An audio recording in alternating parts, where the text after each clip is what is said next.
Hello viewers, I welcome you all to the series of this report and indexes video.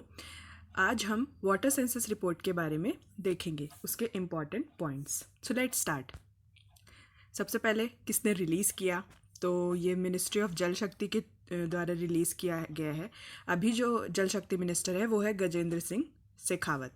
ये important report है because अभी तक census हम population का सुनते थे जो कि लास्ट 2011 में कंडक्ट हुआ था, और ये है वाटर सेंसस. तो थोड़ा सा इंटरेस्टिंग भी है और इम्पॉर्टेंट भी because this year first time release हुआ है. तो ये फर्स्ट एवर सेंसस है of water bodies, as we can see from here. First ever census of water bodies.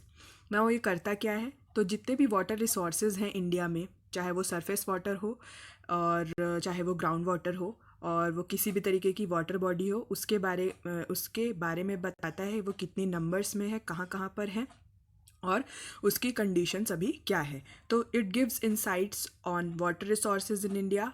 Then describe the disparity between rural and urban area. ये बहुत important disparity है. Disparity means कि वो बताना कि कहाँ पर ज़्यादा और कहाँ पर कम है, इनइक्वालिटी की केस. तो रूरल एरिया में कितना ज़्यादा है अर्बन एरिया से या फिर कितना कम है. देन लेवल ऑफ इंक्रोचमेंट भी बताता है ये. तो level of encroachment means as we all know it is intrusion in an area. मतलब कहीं किसी भी जगह का अतिक्रमण करना. कभी भी कोई इंसान कहीं पर किसी के लैंड में या फिर कहीं किसी, अभी इस केस में वाटर बॉडी में अपना हक जमाता है या हथियाता है, तो उसे हम इंक्रोचमेंट कहते हैं. तो कई बार ऐसा होता है, कई बार गवर्नमेंट को ही उस वाटर बॉडी को हटाना पड़ता है किसी इंफ्रास्ट्रक्चर को इस्टेब्लिश करने के लिए, या फिर किसी ह्यूमन से भी ऐसा हो सकता है. तो ये इस तरीके का इंक्रोचमेंट कितना हुआ है वाटर बॉडीज़ पे, ये बताया गया है इस सेंसस के अंदर.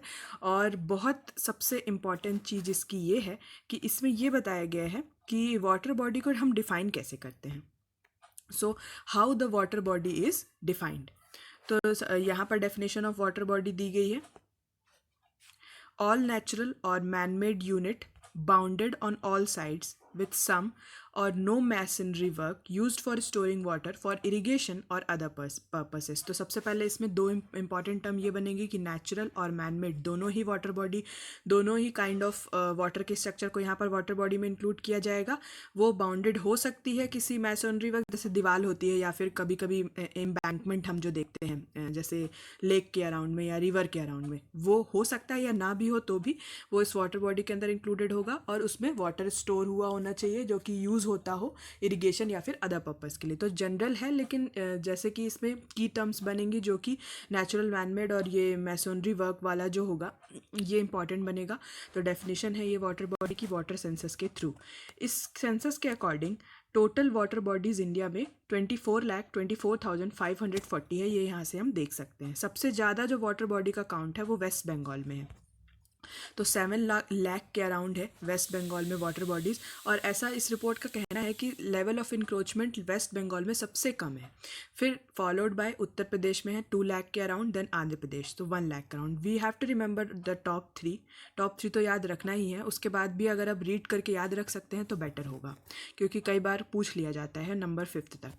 देन लीस्ट में अगर देखें तो सबसे पहले लीस्ट में है सिक्किम. सिक्किम है लिस्ट में. देन है चंडीगढ़, ये यूटीज़ के हिसाब से है. चंडीगढ़ सबसे लीस्ट यहाँ पर है वाटर बॉडीज़. दिल्ली में भी देख सकते हैं हम, कम ही है 893.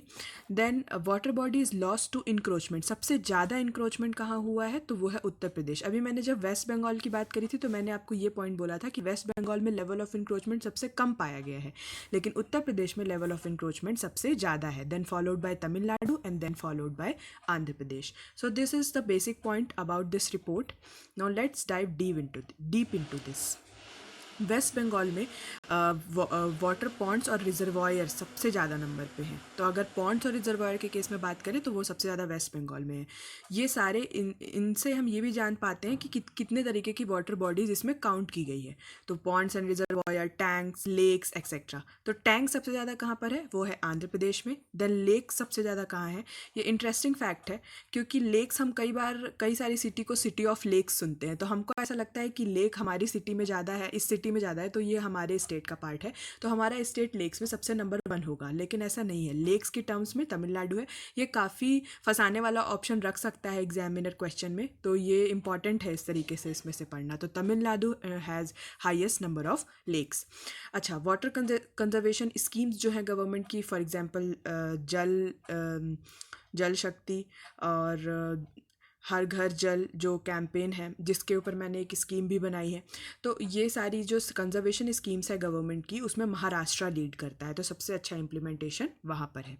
अच्छा, मैंने जैसे बोला कि ये रिपोर्ट रूरल और अर्बन एरिया के बीच में डिस्पैरिटी बताता है, तो इसमें इस रिपोर्ट के अनुसार 97% जो वाटर बॉडीज़ हैं वो रूरल एरियाज़ में फाउंड है, और जो बची हुई 2.9% है वो अर्बन एरिया में। तो कितना ज़्यादा गैप है हम देख सकते हैं इन टर्म्स ऑफ। और वैसे भी अगर देखा जाए तो रूरल एरियाज़ जो हैं वो इंडिया में ज़्यादा भी हैं, तो उस तरफ से भी नंबर इसी का ज़्यादा होगा।